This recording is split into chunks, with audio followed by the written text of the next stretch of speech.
Communication, marketing, recrutement. Vos besoins ont des solutions vidéo avec Décideur TV, le studio.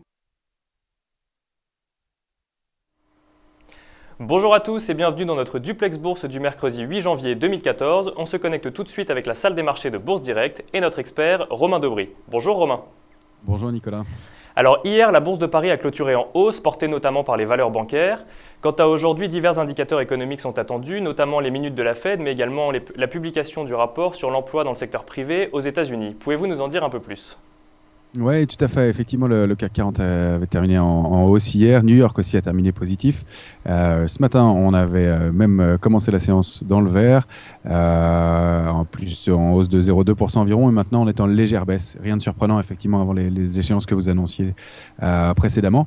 Alors, pourquoi ce rebond ? Eh bien, en fait, c'est parce que c'est le 4e jour de détente des taux chinois qui, par ailleurs, réautorise les introductions dans le pays. Donc, détente des taux qui bénéficient à l'Europe depuis lundi. Donc même la France et l'Allemagne profitent de cette baisse de taux puisque le taux français est à 2,49 et le taux allemand à 1,88.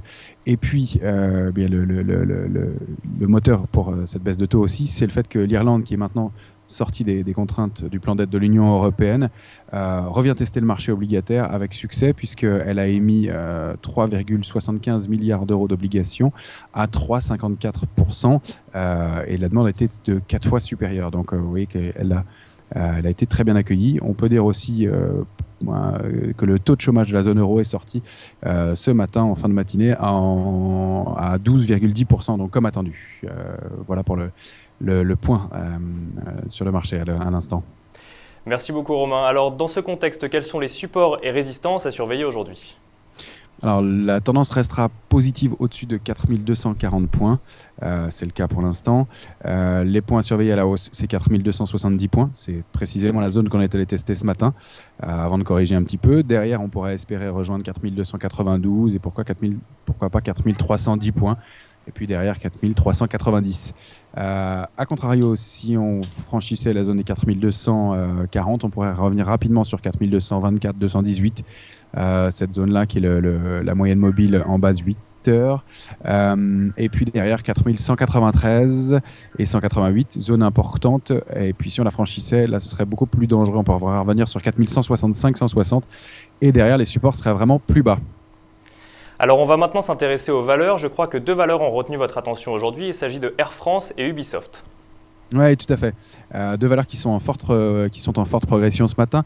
Air France est en hausse de 5,10% à 8,55 €. Et en fait, le numéro 1 en Europe du transport de passagers, qui représente 80% du transport de passagers en Europe, progresse fortement ce matin. Alors, le groupe se porte mieux parce qu'il a notamment réussi à diminuer son endettement à 4,5 milliards d'euros, mais c'est surtout les chiffres du trafic de décembre dernier qui font payer le titre aujourd'hui. L'activité passager a enregistré une hausse du trafic de 3,2%, avec un coefficient d'occupation qui a progressé de 0,9 points à 82,8%. Donc c'est très positif pour le groupe, qui a donc transporté 6,2 millions de passagers, en hausse de 3,70%.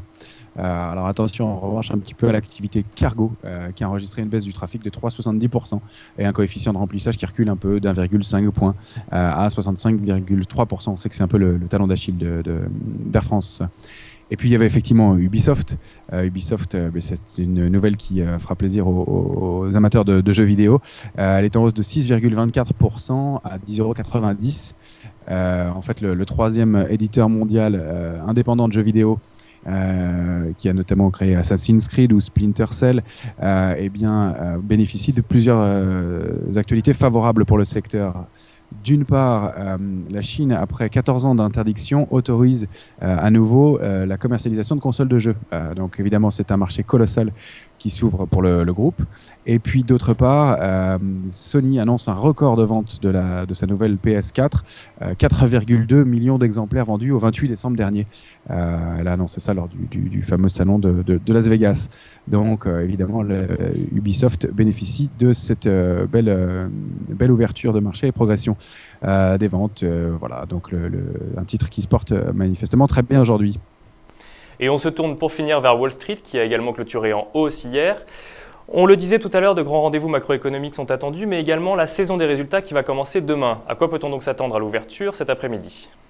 Alors pour l'instant, pas grand-chose. Des futurs américains sont en légère baisse, ce qui est assez logique, toujours avant l'attente d'une échéance importante comme celle de ce soir.